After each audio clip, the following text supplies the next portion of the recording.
देखो, किस्मत और कर्मों का कनेक्शन आपको शेयर करता हूँ एक स्टोरी से। स्टोरी भी लाइफ स्टोरी, मनोज और श्रद्धा की स्टोरी 12 फेल मूवी से। समझना जरा, बहुत सारे लोगों का कंप्लेन होता है ना कि किस्मत साथ नहीं दे रही। तो मैं तरीका आपको बताता हूँ किस्मत को साथ लाया कैसे जाता है।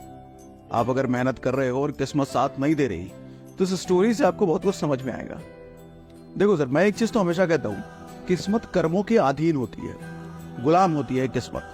किस्मत का रोल होता है, किस्मत के बिना कामयाबी नहीं मिल सकती। मेहनत कितनी भी कर लो, किस्मत का रोल तो चाहिए, किस्मत का साथ तो चाहिए।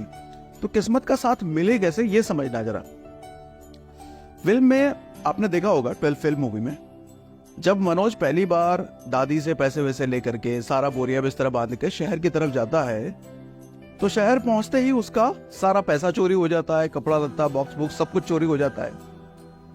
दादी ने पूरी जिंदगी की जमा पूंजी उस लड़के को देकर के भेजा, और पूरी जिंदगी की जमा पूंजी एक झटके में जब चोरी हो जाए, क्या बीतेगी सर। आप अगर शायद होते, मन नहीं करता वहां से लौट गए, अब तो कुछ बचा ही नहीं करने के लिए। सर वहां पर देखो, वो मनोज लौटा नहीं, हिम्मत करके आगे बढ़ता है, इंस्टीट्यूट तक जाता है। तो वहां अब एक और नई आपदा का पता चलता है कि हड़ताल हो रखा है। हड़ताल कब टूटेगा पता नहीं, साल 2 साल 3 साल भी लग सकते हैं। दूसरी आपदा, यहां पर भी वो टूटा नहीं, 2 दिन तक वही भूखा प्यासा रहा।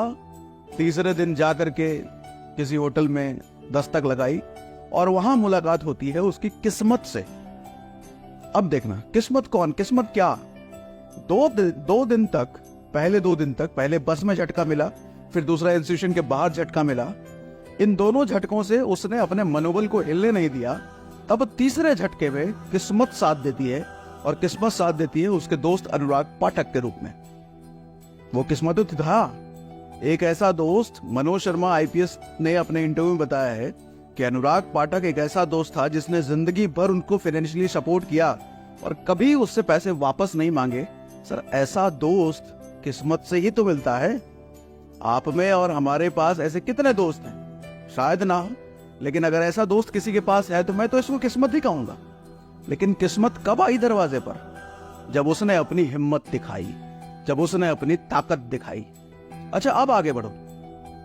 अब जब वो पढ़ाई में अपनी ताकत लगा रहा है, तो पढ़ाई में ताकत लगाने के बाद उसके साथ विपदा फिर आती है, नौकरी चली जाती है और इंस्टीट्यूशन, आपने फिल्म देखा होगा, देखा ही होगा।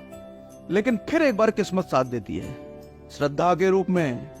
सर एक ऐसी गर्लफ्रेंड जो कि ये बोल दे कि तुम कुछ बनो या ना बनो, आईपीएस बनो या आटा चक्की में काम करो, मैं तुम्हारे साथ हमेशा रहूंगी, तुमसे ही शादी करूंगी, ऐसी गर्लफ्रेंड फिर तो किस्मत से ही मिलती है।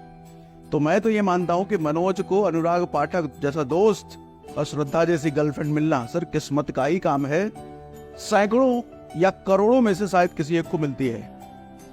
तो क्या कहोगे इसको, तो क्या तरीका हुआ किस्मत को अपने साथ लाने का। कर्मों की अधीन मैंने बोला ना किस्मत को।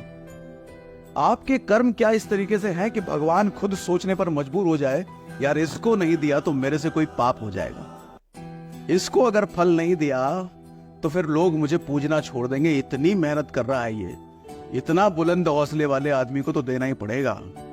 फिर ऊपर वाला जब हाथ रखता है आपके सर पे, उसी को किस्मत कहते हैं। तो आपको अगर लग रहा है कि किस्मत आपका साथ नहीं दे रही है, तो सर कमी कहीं ना कहीं कर्मों में है।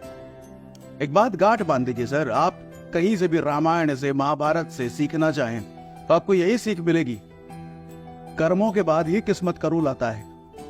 इसका मतलब तो यही है, किस्मत कर्मों की अधीन है।